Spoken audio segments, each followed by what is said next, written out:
Assalamualaikum warahmatullahi wabarakatuh. Perkenalkan kami dari kelompok Andalusia akan membahas tentang model usaha energi terbarukan dari sampah organik untuk UAS Kewirausahaan MK721. Sebelum itu, saya akan memperkenalkan kelompok saya terlebih dahulu. Yang pertama ada Muhammad Ilham, yaitu saya sendiri selaku moderator dengan NIM 4212211066. Lalu ada Muhammad Zidan dengan NIM 43. Ada Muhammad Nopal dengan NIM 44. Lalu ada Muhammad Aditya dengan NIM 48.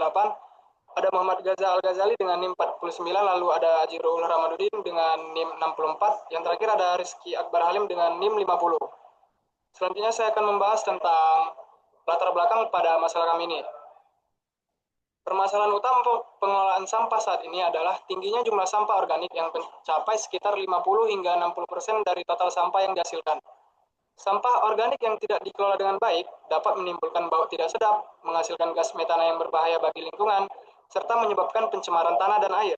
Di sisi lain, masyarakat masih sangat bergantung pada pupuk kimia dan LPG yang harganya cenderung meningkat.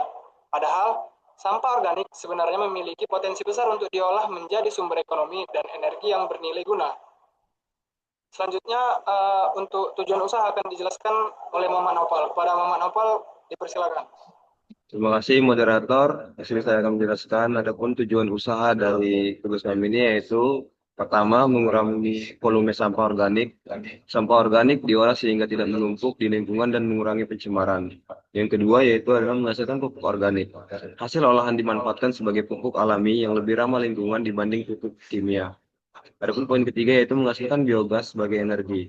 Proses pengolahan menghasilkan biogas yang dapat digunakan sebagai sumber energi alternatif.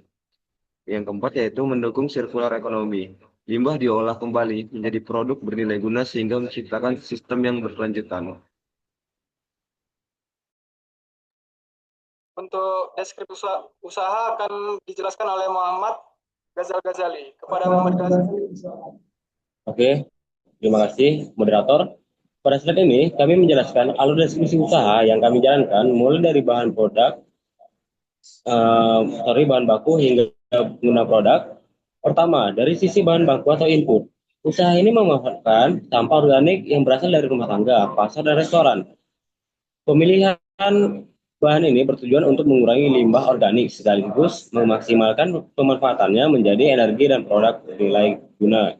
Selanjutnya, masuk ke tahap proses pengolahan. Sampah organik yang telah dikumpulkan akan melalui proses pemilahan, kemudian pencacahan, lalu difermentasi secara anaerob menggunakan biodigester. Proses ini memungkinkan bahan organik terurai tanpa oksigen dan menghasilkan energi serta pupuk. Dari proses tersebut dihasilkan beberapa produk atau output, yaitu biogas yang dapat dimanfaatkan sebagai sumber energi alternatif, pupuk organik padat, serta digestate atau pupuk cair yang bermanfaat untuk kesuburan tanah. Terakhir, produk yang dihasilkan ditujukan untuk berbagai pengguna seperti rumah tangga, petani, UMKM, industri kecil, serta komunitas lokal. Dengan demikian, usaha ini tidak hanya bernilai ekonomis, tetapi juga memberikan dampak lingkungan dan sosial yang positif. Terima kasih. Selanjutnya, moderator.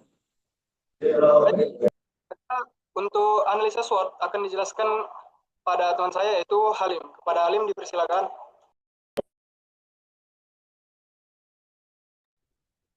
Terima kasih moderator. Di sini saya akan menjelaskan SWOT dari usaha kami, yaitu energi terbarukan dari sampah organik. Yang pertama yaitu strength atau kekuatan. Usaha ini memiliki bahan baku yang sangat melimpah karena sampah organik tersedia setiap hari dari rumah tangga, pasar, dan industri makanan. Selain itu, proses pengolahan sampah organik menjadi energi atau pupuk ramah lingkungan dapat membantu mengurangi pencemaran lingkungan dan mendukung konsep pembangunan berkelanjutan. Kemudian ada weakness atau kelemahan.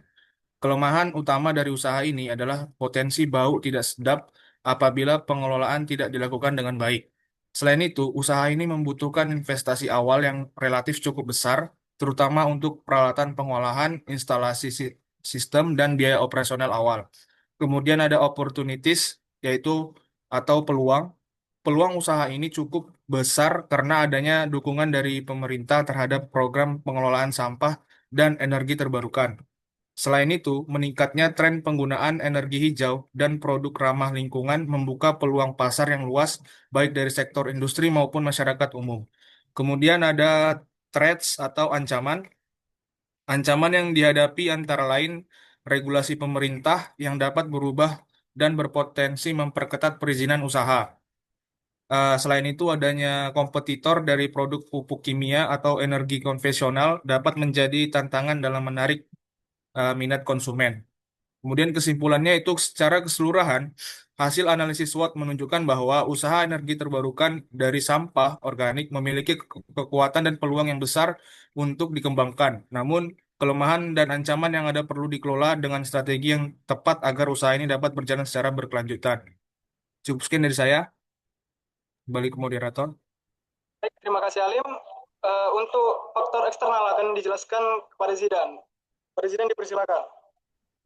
Baik, terima kasih. Di sini saya akan menjelaskan faktor eksternal yang mempengaruhi usaha pengolahan sampah organik ini.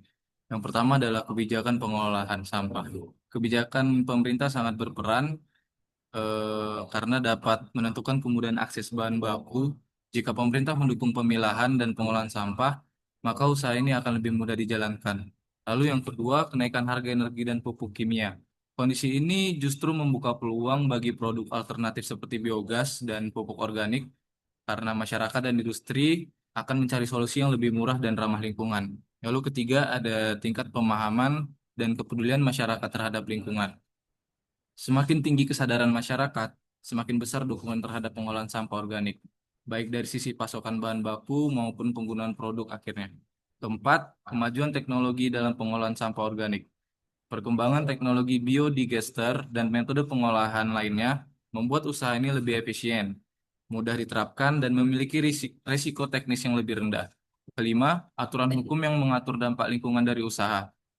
Kepatuhan terhadap perizinan dan regulasi lingkungan menjadi faktor penting agar usaha dapat berjalan secara berkelanjutan dalam jangka panjang. Berdasarkan keseluruhan faktor tersebut, dapat disimpulkan bahwa analisis Pestel menunjukkan lingkungan eksternal cukup mendukung pengembangan usaha dari pengolahan sampah organik ini. Terima kasih. Selanjutnya. Terima kasih kepada Zidan. Selanjutnya tentang perkiraan biaya dan pendapatan yang akan dijelaskan oleh Aji. Kepada Aji dipersilakan. Oke, terima kasih moderator. Untuk biaya dan pendapatan, biaya awal itu kita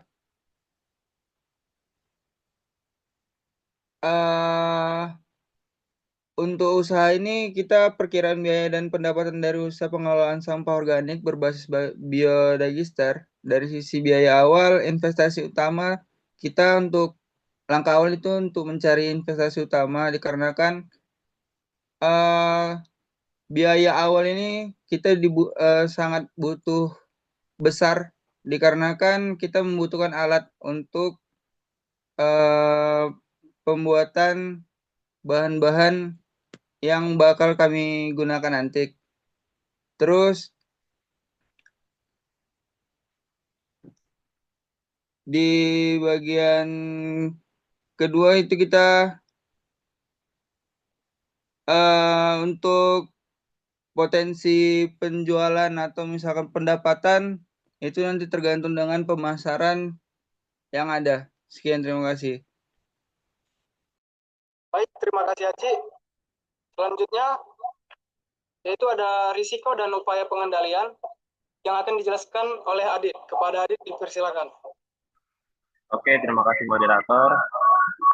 Pada bagian ini, saya akan menjelaskan beberapa risiko yang mungkin muncul dalam pelaksanaan kegiatan, serta upaya pengendalian yang dapat dilakukan. Yang pertama adalah risiko bau, yang dapat mengganggu lingkungan sekitar. Untuk mengatasinya, digunakan biofilter agar bau dapat diminimalkan sebelum dilepaskan ke lingkungan. Lalu risiko kedua adalah risiko pasokan, misalnya ketersediaan bahan atau sumber daya. Upaya pengendaliannya dilakukan melalui kerjasama dengan warga dan pihak terkait, sehingga pasokan tetap terjaga dan berkelanjutan. Selanjutnya, terdapat risiko teknis, seperti kesalahan operasional atau gangguan alat. Risiko ini dapat dikendalikan dengan menerapkan standar operasional prosedur atau SOP serta memberikan pelatihan kepada operator. Lalu risiko terakhir adalah risiko regulasi, yaitu terkait perizinan dan aturan yang berlaku. Untuk itu, diperlukan pengurusan perizinan sejak awal agar kegiatan berjalan sesuai ketentuan hukum. Secara keseluruhan, risiko yang dapat diminimalkan melalui penerapan teknologi yang tepat, prosedur operasional yang jelas, serta kerjasama dengan berbagai pihak. Oke, saya kembalikan kepada moderator. Ya, terima kasih. Mungkin itu saja materi kami tentang modal usaha energi terbarukan dari sampah.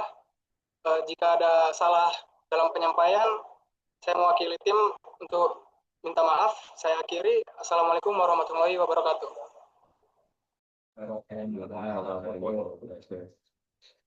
Waalaikumsalam warahmatullahi wabarakatuh.